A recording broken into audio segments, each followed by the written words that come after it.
En passant près de la vendeuse de fleurs, le millionnaire est resté paralysé en voyant son collier. Le même que sa défunte bien-aimée portait il y a 18 ans. Alexandre conduisait sa voiture de luxe dans les rues animées de la ville.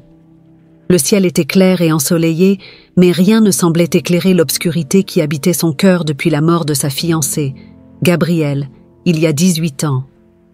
Le souvenir douloureux l'avait transformé en un homme amer et insensible.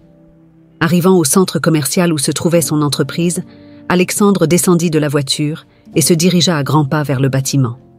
En marchant sur le trottoir, perdu dans ses pensées sombres, quelque chose attira son attention.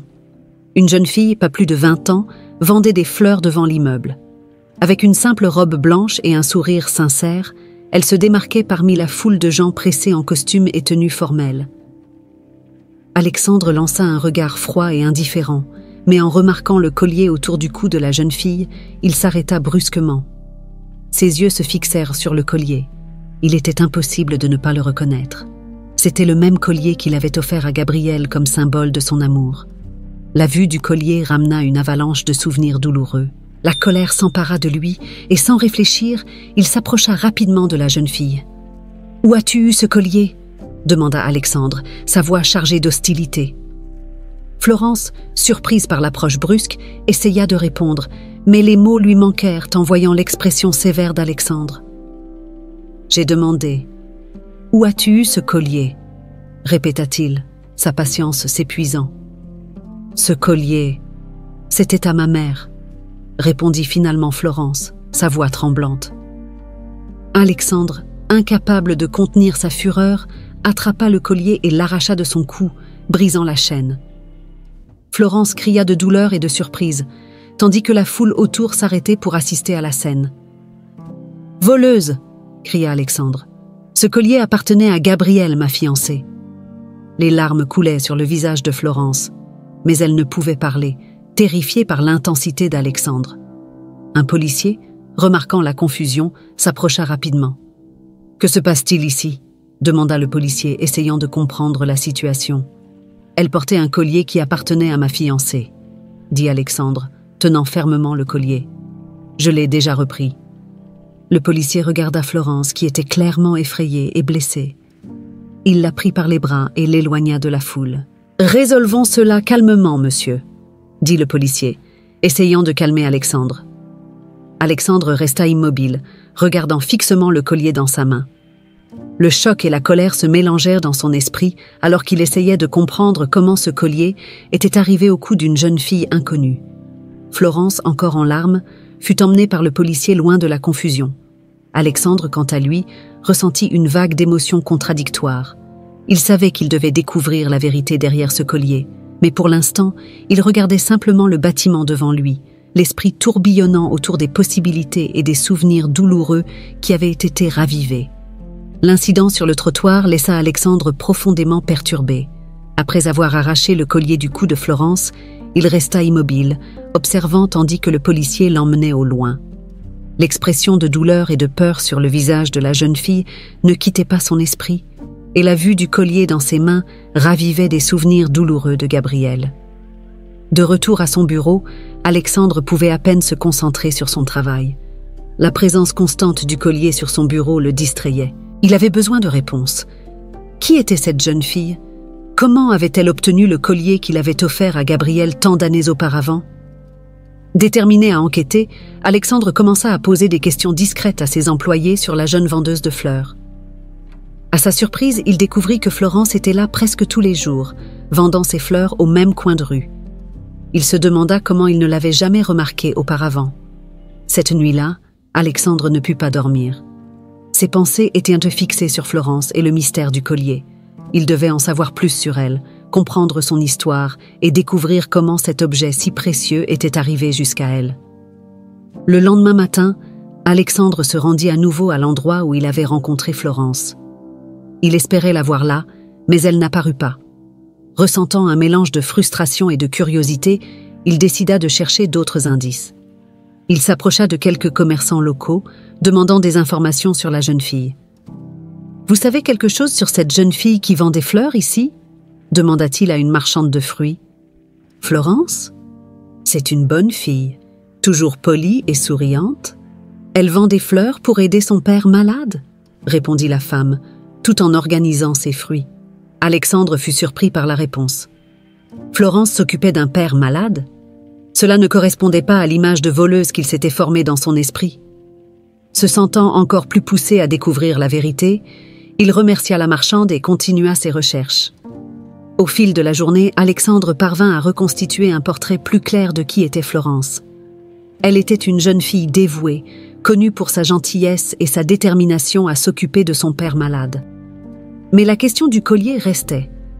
Comment avait-elle obtenu quelque chose de si personnel et unique? Déterminé à obtenir des réponses directement de Florence, Alexandre se rendit au commissariat où le policier avait emmené la jeune fille. À son arrivée, il s'identifia et demanda à parler à l'agent qui avait géré l'incident. « Je veux des informations sur la jeune fille que vous avez emmenée hier, la jeune fille qui vendait des fleurs », dit Alexandre au policier à l'accueil. Le policier le reconnut immédiatement. « Ah, vous parlez de Florence. Nous l'avons simplement éloignée de l'endroit. Nous ne l'avons pas arrêtée. Elle n'a pas causé d'autres problèmes, alors nous l'avons laissée partir. » Alexandre ressentit un soulagement mêlé de frustration. Florence était libre, mais toujours hors de portée. Il remercia le policier et quitta le commissariat, décidé à retrouver Florence. Les jours suivants, Alexandre continua à chercher Florence aux endroits où elle avait l'habitude de vendre des fleurs, mais elle semblait avoir disparu. La recherche incessante de réponses et le souvenir du collier continuaient à le hanter. Alexandre savait qu'il ne se reposerait pas avant de résoudre le mystère qui consommait désormais ses pensées. Alexandre était obsédé par la recherche de Florence. Chaque piste, chaque commentaire des commerçants locaux le rapprochait de la vérité. Finalement, après des jours de recherche incessante, il découvrit que Florence vendait des fleurs dans un quartier différent, éloigné du centre commercial où ils s'étaient rencontrés pour la première fois. Le lendemain matin, Alexandre se rendit au nouvel endroit. À son arrivée, il aperçut Florence de loin, avec son panier de fleurs et le même sourire gentil sur le visage. Respirant profondément, il s'approcha, décidé à obtenir des réponses. « Florence » l'appela-t-il, essayant de garder son calme dans sa voix. Florence le regarda, le reconnaissant immédiatement. Ses yeux s'écarquillèrent de peur, mais elle n'essaya pas de fuir. Alexandre s'arrêta à quelques pas d'elle, essayant de ne pas paraître menaçant. « Je ne veux pas causer plus de problèmes, » commença-t-il. « Je veux juste des réponses. Comment as-tu eu ce collier ?» Florence hésita, regardant Alexandre avec un mélange de méfiance et de curiosité.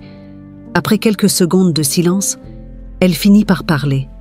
« Le collier m'a été donné par mon père, Jean, » dit-elle, la voix tremblante. « Il m'a dit qu'il appartenait à ma mère. » Alexandre sentit un choc parcourir son corps. Jean. Ce nom ramenait une avalanche de souvenirs et d'émotions. Il ne connaissait personne du nom de Jean, mais le fait que le collier, si unique et personnel, venait de cette personne le laissait perplexe. « Qui est ton père, Florence ? Où est-il » demanda Alexandre, essayant de contrôler l'urgence dans sa voix. Florence hésita de nouveau avant de répondre. « Mon père est très malade. Il est à la maison, a besoin de soins constants. Je vends des fleurs pour acheter ses médicaments. » Alexandre sentit une vague de compassion mêlée à la nécessité de confronter Jean. Il savait qu'il devait voir cet homme, comprendre comment il avait obtenu le collier et quel était son lien avec Gabriel. « Je dois lui parler, Florence, » dit Alexandre d'une voix plus douce. « Peux-tu m'emmener jusqu'à lui ?» Florence regarda Alexandre, évaluant sa sincérité. Après un moment de réflexion, elle acquiesça. « D'accord, mais s'il te plaît, ne lui fais pas de mal. Il a déjà assez souffert. » Alexandre hocha la tête, se promettant de maîtriser sa colère et de chercher seulement la vérité. Florence guida Alexandre jusqu'à une maison modeste dans un quartier humble. En entrant, Alexandre vit un homme âgé allongé sur un lit, visiblement en mauvaise santé.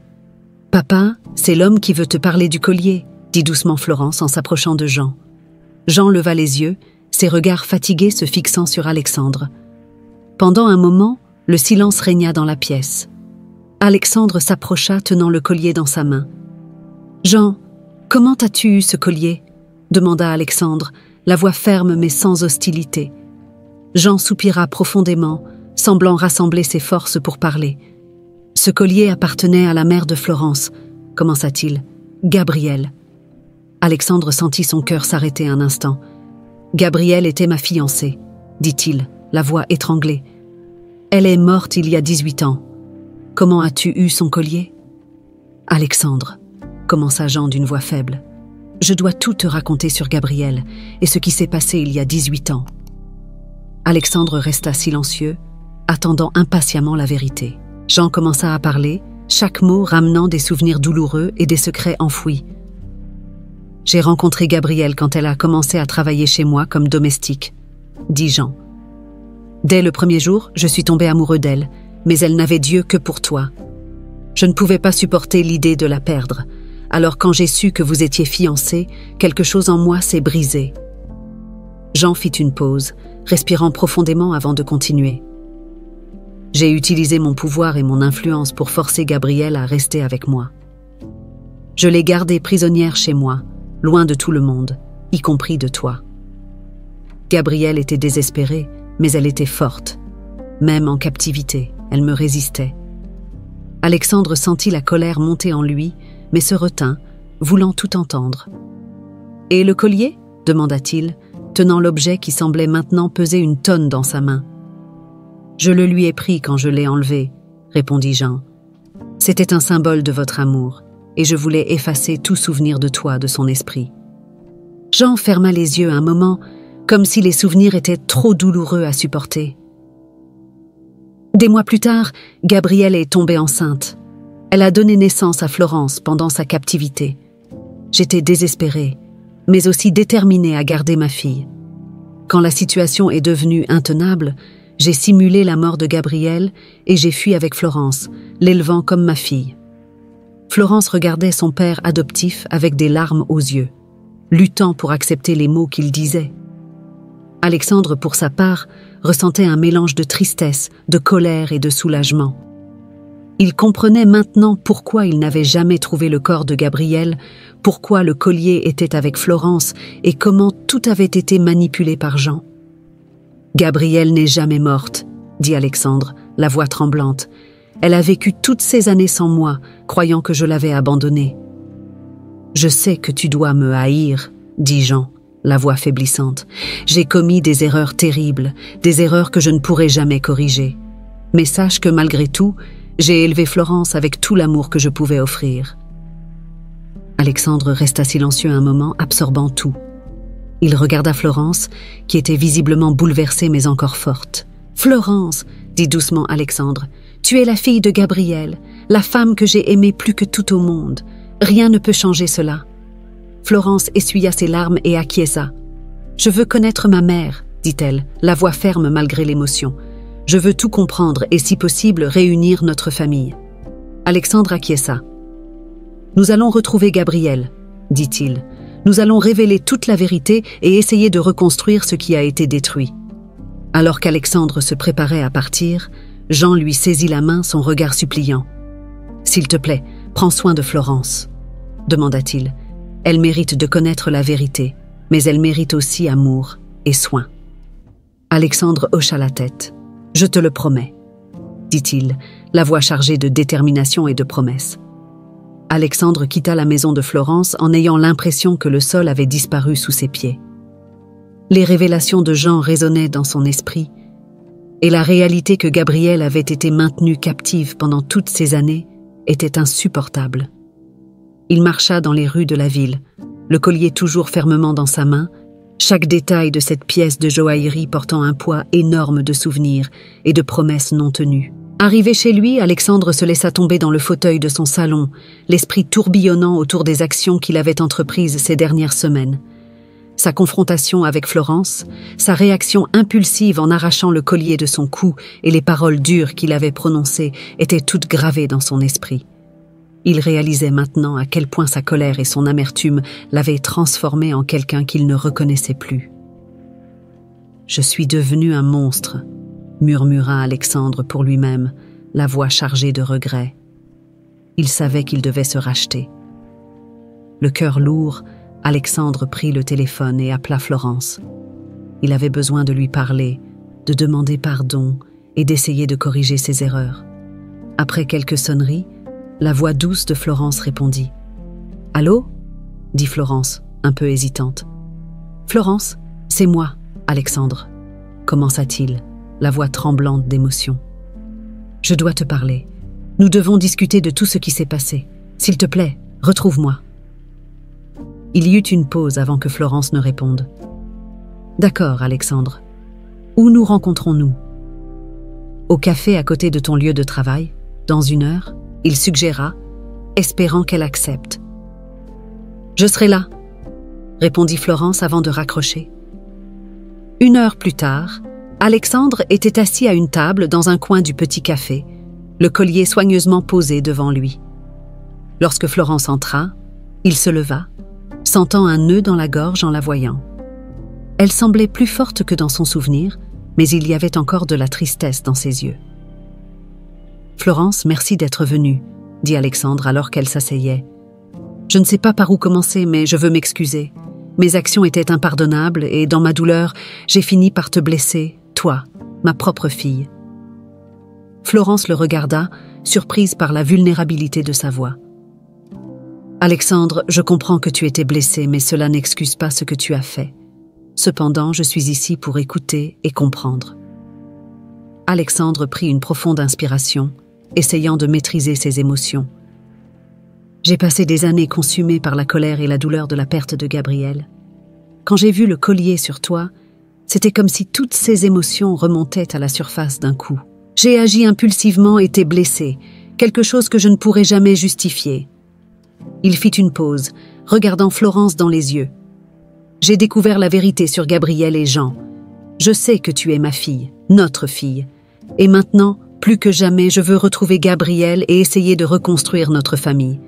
Mais avant tout, j'ai besoin de ton pardon. » Florence resta silencieuse un moment, absorbant les mots d'Alexandre. Elle vit la sincérité dans ses yeux, la douleur et le regret qu'il portait. « Je te pardonne, Alexandre, » dit doucement Florence, « mais nous devons le faire ensemble. Nous devons retrouver ma mère et comprendre tout ce qui s'est passé. Et nous devons laisser derrière nous cette colère et cette amertume. » Alexandre acquiesça, ressentant une vague de soulagement mêlée à la détermination d'aller de l'avant. « Faisons-le ensemble, Florence.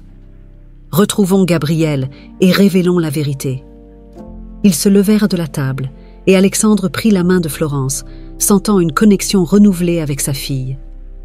Ils étaient prêts à affronter le passé et à chercher la rédemption, ensemble.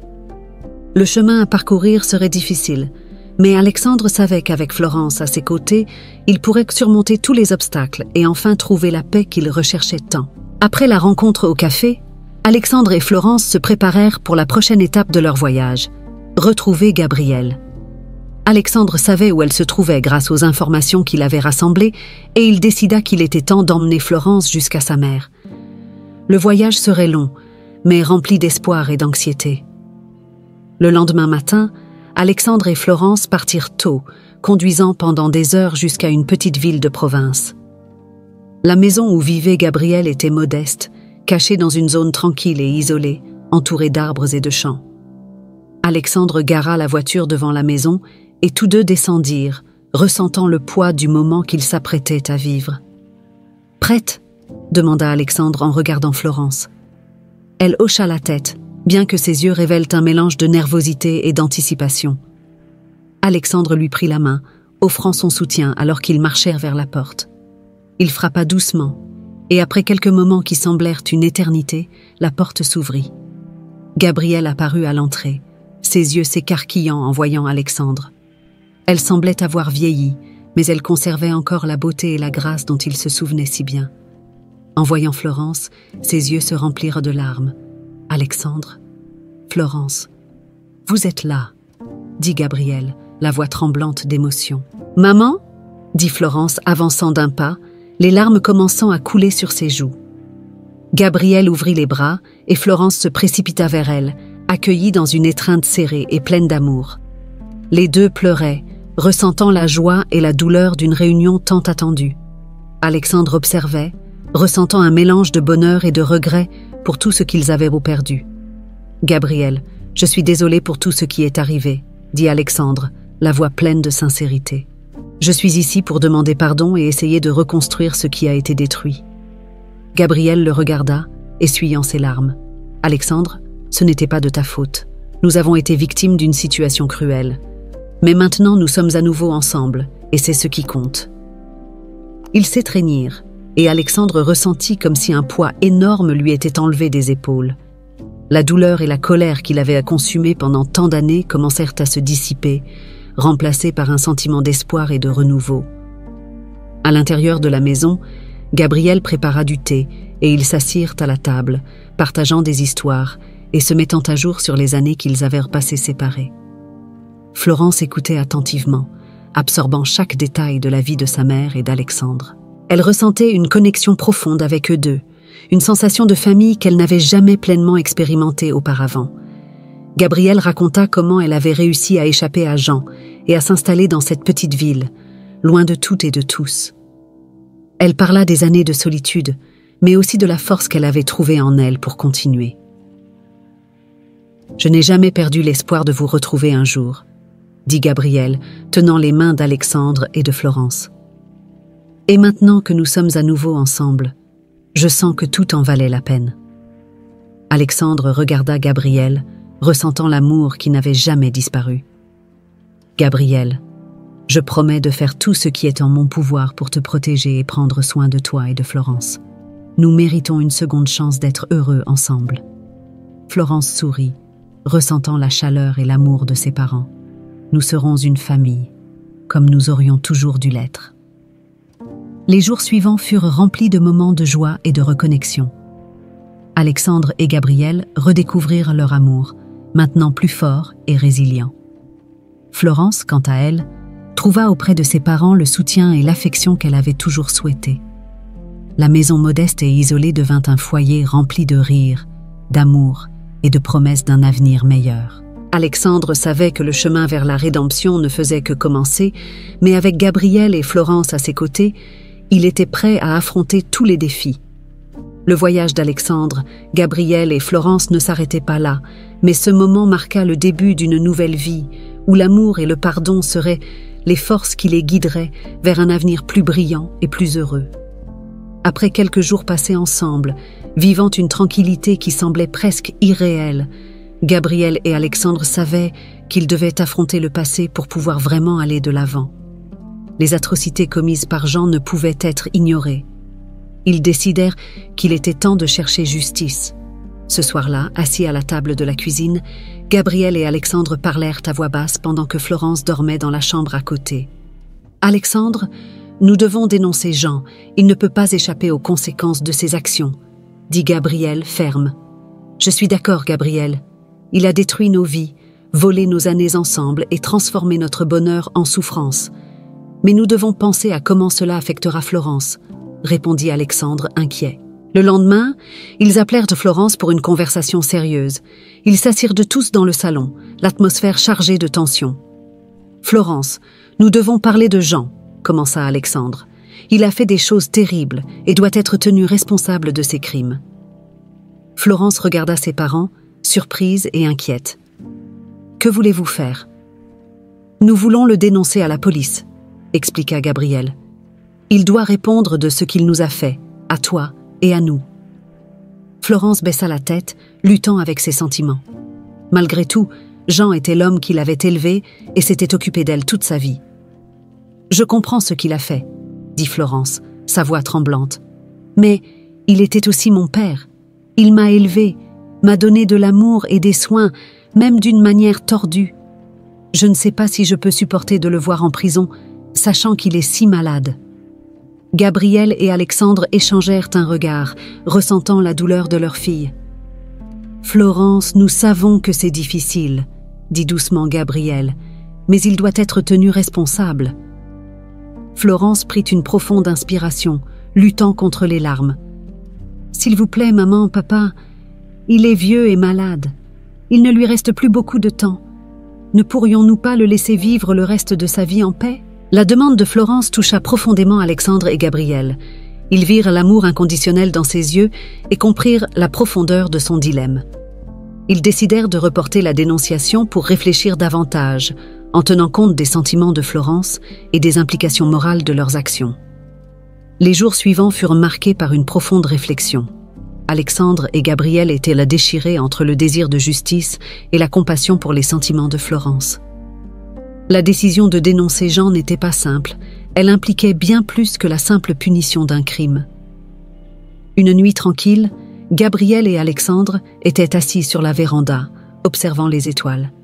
« Je n'arrête pas de penser à ce que Florence a dit », commenta Gabrielle, rompant le silence. « Elle a raison de ressentir de l'amour pour Jean, malgré tout. »« Je sais, » répondit Alexandre en soupirant, « mais il nous a aussi causé tant de souffrance. Comment pouvons-nous simplement le laisser impuni ?» Gabrielle prit la main d'Alexandre, cherchant du réconfort. « Peut-être que la réponse n'est pas si simple. Peut-être devons-nous trouver un équilibre entre justice et compassion. » Le lendemain, ils décidèrent d'avoir une nouvelle conversation avec Florence. Ils se réunirent de nouveau dans le salon, où les sentiments étaient encore lourds, mais la compréhension semblait plus proche. « Florence, » commença Alexandre, « nous avons beaucoup réfléchi à ce que tu as dit. Nous savons que Jean t'a élevé et qu'il a été, d'une certaine manière, un bon père pour toi. Mais il nous a aussi causé beaucoup de douleur, » continua Gabrielle. « Nous essayons de trouver une manière de gérer cela qui ne détruise pas ce que tu ressens pour lui. » Florence regarda ses parents, reconnaissante de leur compréhension. « Je comprends que vous vouliez justice. Je vous demande juste de prendre en compte son état et le peu de temps qu'il lui reste. Peut-être y a-t-il une manière de le faire payer pour ses crimes sans le détruire complètement. » Alexandre et Gabrielle acquiescèrent, voyant la sagesse dans les paroles de Florence. Ils décidèrent mais de retarder la dénonciation un peu plus longtemps, réfléchissant à une solution qui satisferait la justice sans ignorer la compassion que Florence ressentait. Les jours qui suivirent furent remplis de discussions profondes et de plans soigneusement élaborés. La décision ne serait pas prise à la légère et chaque étape serait mûrement réfléchie. Alexandre, Gabrielle et Florence savaient qu'ils empruntaient un chemin difficile, mais ils étaient déterminés à trouver une solution qui honorerait la vérité et les sentiments de tous les concernés. La quête de justice et de réconciliation ne faisait que commencer. Mais ils savaient qu'ensemble, ils pourraient surmonter tous les défis et construire un avenir plus lumineux et plein d'amour. Alexandre savait que pour réellement se racheter et créer un avenir meilleur, il devait changer non seulement dans sa sphère personnelle, mais aussi dans sa vie professionnelle. Déterminé à se transformer, il commença à traiter ses employés avec le respect et la compassion qui manquaient tant dans son approche précédente. Dès le premier jour de sa nouvelle attitude, Alexandre convoqua une réunion avec tous les employés de l'entreprise. En entrant dans la salle de conférence, il remarqua les regards curieux et sceptiques de ses employés, peu habitués à sa présence lors des réunions générales. « Bonjour à tous », commença Alexandre, sentant la tension dans l'air. « Je voudrais m'excuser pour tout traitement insensible ou injuste que vous avez pu recevoir de ma part par le passé. Je m'engage à apporter des changements significatifs et à créer un environnement de travail plus positif et respectueux. » Les employés échangèrent des regards surpris face à la sincérité d'Alexandre. Pendant la réunion, il écouta attentivement leurs préoccupations et suggestions, chose qu'il n'avait jamais faite auparavant. L'ouverture au dialogue fut un pas crucial pour restaurer la confiance et le respect. Alexandre mit en œuvre plusieurs améliorations suggérées par les employés, allant des horaires de travail plus flexibles au programme de bien-être sur le lieu de travail. Il commença à visiter régulièrement les départements, discutant avec les employés et reconnaissant leurs efforts. Les changements se firent rapidement sentir. Les employés, voyant la sincérité dans les efforts d'Alexandre, répondirent par une augmentation de la productivité et de la loyauté envers l'entreprise. L'environnement de travail se transforma, passant d'un lieu de tension et de peur à un espace de collaboration et de croissance. Alexandre investit également dans des formations et des opportunités de développement pour ses employés, favorisant une culture d'apprentissage continu. Ces actions aboutirent à une augmentation significative des profits de l'entreprise, à mesure que l'efficacité et l'innovation fleurissaient. En peu de temps, l'entreprise d'Alexandre devint un exemple de leadership humanisé et de succès corporatif. Il ne reconquit pas seulement la confiance de ses employés, mais gagna également un nouveau respect dans la communauté des affaires. Tandis qu'Alexandre se consacrait à transformer sa vie professionnelle, Florence entreprit son propre chemin de croissance. Elle avait été acceptée dans une prestigieuse université et commença à étudier avec enthousiasme, impatiente de construire un avenir prometteur.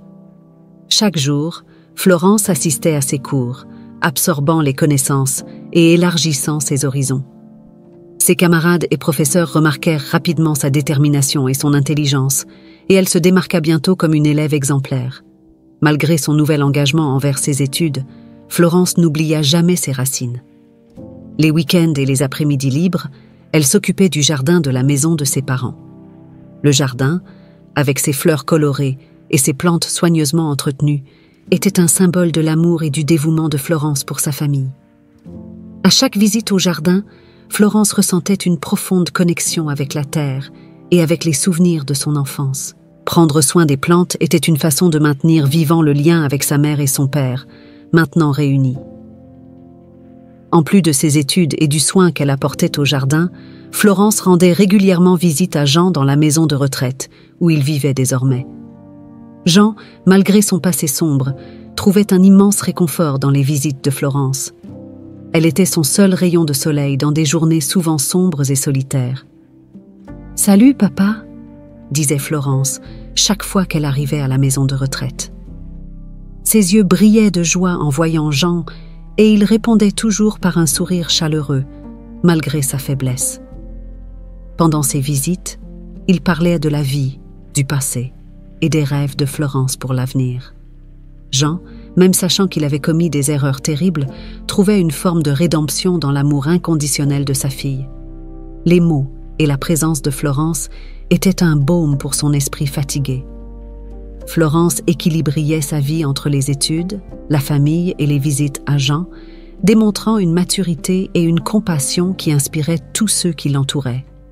Elle était déterminée à faire une différence, non seulement dans sa propre vie, mais aussi dans celle de ceux qu'elle aimait. L'avenir semblait prometteur pour Florence et Alexandre. Tous deux étaient déterminés à laisser derrière eux les ombres du passé et à construire une nouvelle vie basée sur l'amour, la compréhension et l'espoir. Ainsi, ils avançaient, chaque jour un pas de plus, vers la bonne heure et la rédemption qu'ils recherchaient tant. Gabriel et Alexandre savaient que, pour clore le cycle de la douleur et véritablement entamer un nouveau chapitre, ils devaient affronter Jean. L'ombre du passé planait encore sur eux, et des réponses complètes étaient nécessaires pour qu'ils puissent aller de l'avant. Ils décidèrent de rendre visite à Jean dans la maison de retraite, déterminés à affronter les événements qui les avaient séparés. En arrivant à la maison de retraite, l'atmosphère paisible et le doux son de la musique classique contrastaient avec la tension dans leur cœur. Ils furent accueillis par une infirmière qui les conduisit jusqu'à la chambre de Jean.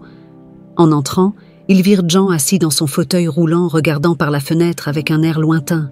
« Jean, » commença Alexandre, la voix ferme mais sans hostilité. « Nous devons parler du passé, de tout ce qui est arrivé avec Gabriel. » Jean se tourna lentement, ses yeux fatigués rencontrant ceux d'Alexandre et de Gabriel. Il semblait encore plus fragile que la dernière fois qu'il l'avait vu, mais ses yeux révélaient une lueur de reconnaissance et de regret. « Je sais pourquoi vous êtes venu, » dit Jean d'une voix rauque, « et je comprends que vous méritiez des réponses. » Gabriel fit un pas en avant, essayant de rester calme. « Jean, j'ai besoin de connaître toute la vérité sur ma captivité. Je dois comprendre pourquoi tu as fait ce que tu as fait. » Jean soupira profondément, ses épaules s'affaissant sous le poids des souvenirs. « Gabriel, j'étais perdu dans ma propre obsession. Quand j'ai su que toi et Alexandre étiez fiancés, quelque chose en moi s'est brisé. J'ai utilisé mon pouvoir et mon influence pour te garder éloigné, croyant qu'une manière ou d'une autre, tu apprendrais à m'aimer. » Alexandre serra les poings, contrôlant sa colère. « Tu nous as volé des années de nos vies, Jean, et maintenant, nous avons besoin de connaître tous les détails pour trouver une certaine paix. » Jean acquiesça lentement. « J'ai gardé Gabriel enfermée chez moi, loin de tout le monde. J'ai essayé de créer une vie pour nous, mais elle n'a jamais cessé de se battre et de résister. Quand elle est tombée enceinte, j'ai vu une chance de former une famille, même si c'était basé sur des mensonges et des manipulations. » Gabriel sentit les larmes couler sur son visage. « Je n'ai jamais cessé de penser à Alexandre et à ce que nous avons perdu. Tu as simulé ma mort et m'as emmené loin. Mais tu n'as jamais pu détruire mon amour pour lui. Jean regarda Gabriel avec une expression de profond regret. « Je sais qu'il n'y a pas de pardon pour ce que j'ai fait, mais malgré tout, je dois demander pardon. Pas seulement pour ma paix, mais pour la vôtre. » Alexandre prit une profonde inspiration, ressentant la gravité du moment. « Jean, tu nous as causé une immense douleur, mais nous sommes ici pour comprendre et essayer de trouver une manière d'aller de l'avant. » Gabriel acquiesça, touchant doucement la main de Jean. « Nous voulons des réponses, mais nous voulons aussi laisser ce chapitre derrière nous. Florence nous a demandé de prendre en compte ce que tu as fait pour elle, malgré tout. » Jean commença à pleurer silencieusement, les larmes glissant sur ses joues ridées. « Florence est une bénédiction que je ne mérite pas, et savoir qu'elle se soucie encore de moi est un cadeau au-delà de toute rédemption. » La confrontation finale fit surgir des vérités douloureuses, mais elle initia également un processus de guérison pour tous. Alexandre et Gabriel quittèrent la maison de retraite, sentant que, bien que le passé ne puisse être changé, l'avenir pouvait être construit sur le pardon et l'amour. Gabriel et Alexandre, réfléchissant aux sentiments de Florence et à leur propre parcours de douleur et de dépassement, décidèrent que la meilleure façon de gérer Jean n'était pas par la vengeance, mais par le pardon. La justice pourrait être trouvée d'autres manières, sans détruire ce qui restait de l'humanité de Jean. Avec cette décision prise, ils se concentrèrent sur la reconstruction de leurs vies ensemble. Gabriel et Alexandre planifièrent un mariage simple, entourés de leurs amis proches et de la famille qu'ils avaient retrouvée. Le mariage symbolisait non seulement l'union de leur cœur, mais aussi le début d'une nouvelle phase, libérée des ombres du passé. Le jour du mariage, Florence était radieuse, heureuse de voir ses parents enfin unis comme ils auraient toujours dû l'être. La cérémonie fut remplie de larmes de joie et de sourires, un moment de véritable rédemption pour tous. Pendant ce temps, Florence continuait à prospérer à l'université, se distinguant dans ses études et gagnant le respect de ses camarades et professeurs. Elle équilibrait ses engagements académiques avec ses visites régulières à Jean à la maison de retraite, où sa présence apportait un rayon de soleil dans les jours sombres de celui-ci. Jean, bien que hanté par les erreurs du passé, trouva une certaine paix en sachant qu'il avait été pardonné par ceux qui l'avaient le plus blessé. Les visites de Florence étaient le point culminant de sa semaine, et il s'accrochait à ces moments comme une forme de rédemption personnelle. Alexandre et Gabriel, désormais mariés, travaillèrent ensemble pour créer un foyer rempli d'amour et de compréhension. Ils investirent du temps et des efforts dans la construction d'une vie basée sur les valeurs qu'ils avaient redécouvertes, la compassion, le respect et le pardon. L'impact positif des changements dans l'entreprise d'Alexandre continua de croître. Les employés n'admiraient pas seulement leur patron pour sa transformation, mais se sentaient également inspirés à suivre son exemple de leadership humanisé. Les profits continuèrent d'augmenter, reflétant un environnement de travail sain et collaboratif. La nouvelle vie qu'ils construisirent ensemble était un témoignage du pouvoir de l'amour et du pardon.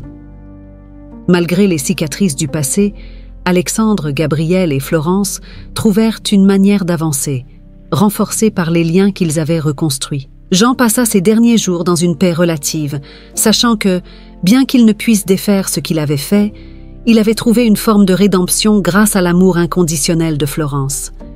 Il quitta ce monde avec un cœur plus léger, conscient que, finalement, le pardon avait prévalu. L'histoire d'Alexandre, Gabriel et Florence prouve que, même dans les circonstances les plus sombres, l'amour et le pardon peuvent éclairer le chemin vers un avenir meilleur. Ils ont montré qu'avec détermination et compassion, il est possible de surmonter n'importe quelle adversité et de trouver le vrai bonheur. Avec le mariage de Gabriel et Alexandre consolidé et la paix restaurée dans leur vie, la famille affrontait maintenant un nouveau chapitre plein de promesses et de possibilités. Le parcours de dépassement et de réconciliation était complet, mais la vie continuait à offrir des défis et des opportunités de croissance. Florence, désormais en 2e année de faculté, était de plus en plus engagée dans ses cours et ses projets. Sa passion pour la biologie l'amena à participer à un programme de recherche avancée où elle pouvait explorer sa curiosité et appliquer ses connaissances de manière pratique. Ses professeurs étaient impressionnés par sa dévotion et son talent, et elle devenait une référence parmi ses camarades. Un jour, après l'un de ses cours, Florence fut abordée par l'un de ses professeurs, le docteur Louis Dupont, un chercheur renommé dans le domaine de l'écologie. Il l'invita à participer à un projet de recherche impliquant la préservation d'espèces menacées dans une région rurale du Mexique. « Florence, votre travail est exceptionnel », dit le docteur Dupont. « J'aimerais vous inviter à rejoindre notre équipe sur ce projet. Votre contribution serait précieuse. » Florence accepta l'offre avec enthousiasme, y voyant une opportunité non seulement de faire progresser sa carrière, mais aussi de rendre à la nature tout le réconfort que le jardin de sa maison lui avait apporté. Elle savait que ce serait une expérience difficile, mais elle était prête à relever chaque obstacle. Pendant ce temps, Alexandre et Gabriel continuaient à renforcer leurs liens et à cultiver un environnement d'amour et de soutien à la maison. Alexandre, inspiré par la transformation dans son entreprise, commença à investir dans des projets communautaires, offrant du soutien à de jeunes entrepreneurs et aidant à revitaliser les zones défavorisées de la ville. Gabrielle, quant à elle, utilisait son expérience de vie pour offrir du soutien et des conseils aux femmes en situation difficile, devenant une figure respectée et admirée dans la communauté. Un jour, lors d'une de leurs réunions communautaires, Alexandre et Gabrielle reçurent une visite inattendue. C'était Claire, une ancienne employée d'Alexandre, qui avait souffert sous sa gestion autoritaire. Claire, désormais une femme d'affaires prospère, grâce au soutien de la nouvelle gestion d'Alexandre, était venue exprimer sa gratitude. « Alexandre, Gabrielle, je veux vous remercier pour tout ce que vous avez fait, » dit Claire, émue. « Si ce n'était pour les changements dans votre entreprise et le soutien que j'ai reçu, je n'aurais jamais pu atteindre mes objectifs. » Gabrielle sourit, touchée par les mots de Claire. « Nous sommes heureux pour toi, Claire. C'est inspirant de voir comment tu as transformé ta vie. » Ces moments de reconnaissance et de gratitude renforçaient la conviction d'Alexandre et Gabrielle qu'ils étaient sur la bonne voie. Ils avaient réussi à transformer la douleur et la souffrance en source de force et de compassion. Pendant ce temps, Florence continuait à équilibrer ses études avec ses visites régulières à Jean dans la maison de retraite. Chaque visite était un rappel de combien elle avait grandi et de combien l'amour inconditionnel pouvait guérir même les blessures les plus profondes. Jean, bien que physiquement faible, trouvait une nouvelle vigueur à chaque conversation avec Florence, se sentant moins seul et plus en paix. Le travail de Florence sur le projet de recherche commença également à porter ses fruits. L'équipe, inspirée par la dévotion de Florence, réalisa des avancées significatives dans la préservation des espèces menacées et son nom commença à gagner en reconnaissance dans le milieu académique. Cela apportait une immense fierté à Alexandre et Gabrielle, qui voyaient en Florence la preuve vivante que l'amour et la dévotion pouvaient changer le monde. Enfin, au fil des années, la famille d'Alexandre, Gabrielle et Florence se consolida comme un symbole de résilience et de renouveau. Ils avaient affronté des adversités inimaginables, mais ils avaient réussi à les transformer en opportunités de croissance et de connexion. Alexandre et Gabrielle, plus unis que jamais, continuaient à soutenir des causes sociales et à influencer positivement la vie de beaucoup.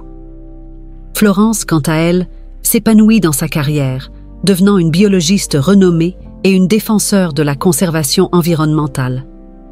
Le legs de pardon et d'amour qu'ils avaient construit ensemble non seulement guérit leurs propres blessures, mais toucha également la vie de beaucoup de personnes autour d'eux. Ils avaient prouvé qu'avec courage et compassion, il est possible de surmonter n'importe quel défi et de construire un avenir plein d'espoir et de sens. Et ainsi, la famille continua d'avancer, toujours reconnaissante pour le nouveau départ qu'ils avaient regagné, conscient que le véritable pouvoir réside dans l'amour, le pardon et la capacité à transformer le passé en une base solide pour un avenir brillant.